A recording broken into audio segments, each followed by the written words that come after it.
오는 4월 서울시장 보궐선거 출마를 선언한 국민의당 안철수 대표가 여러 여론조사에서 앞서는 것으로 나타났습니다. 사실 과거 선거를 보면 안 대표의 초반 성적은 늘 좋았는데 뒷심이 떨어져 당선으로 이어지지 못해왔는데요. 이번에는 다를까요? 이정미 기자의 보도입니다. 대선 출마를 접겠다며 일찌감치 서울시장 보궐선거 출마를 선언한 국민의당 안철수 대표.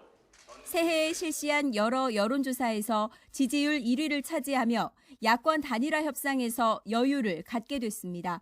후보 단일화에 대해서는 여러 방법이 있을 수가 있죠.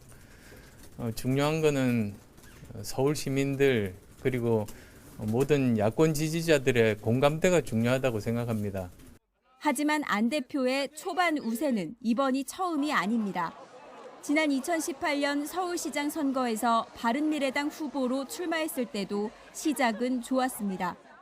선거 2달 전만 해도 가상 대결에서 당시 자유한국당 김문수 후보를 앞선 2위로 나타났습니다.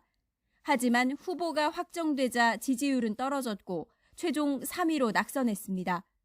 지난 대선도 마찬가지였습니다.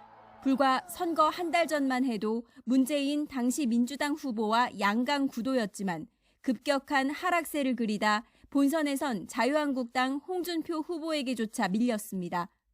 일단 당으로 들어오라는 국민의힘 지도부의 자신감은 여기서 나옵니다. 외부 인사가 그 경선에 참여하려면 우리 당원이 돼야 돼요. 그러니까 입당이 전제가 되지 않으면 같이 경선을 할 수가 없는 거죠. 단일화 무산에 대비한다는 명분으로 오세훈, 나경원 등 거물급 인사도 이미 출마 채비를 갖췄습니다. 거대 양당 후보가 확정되면 지지층 결집 현상이 일어나기 때문에 세석을 가진 소수 정당이 당선되기는 그리 쉽지 않은 게 현실입니다.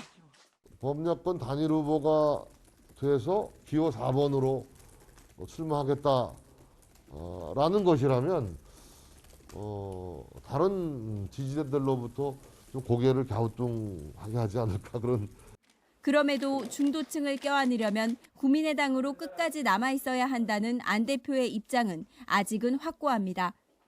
생각이 좀 다를 수 있는 그 지지층들을 잃어버리지 않고 모두 다 야권 단일 후보를 지지할 수 있게 만들 수 있을 것인가. 그것만 생각하면 그러면 저는 답이 나온다.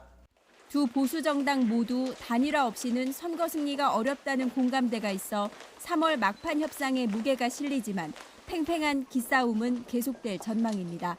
YTN 이정미입니다.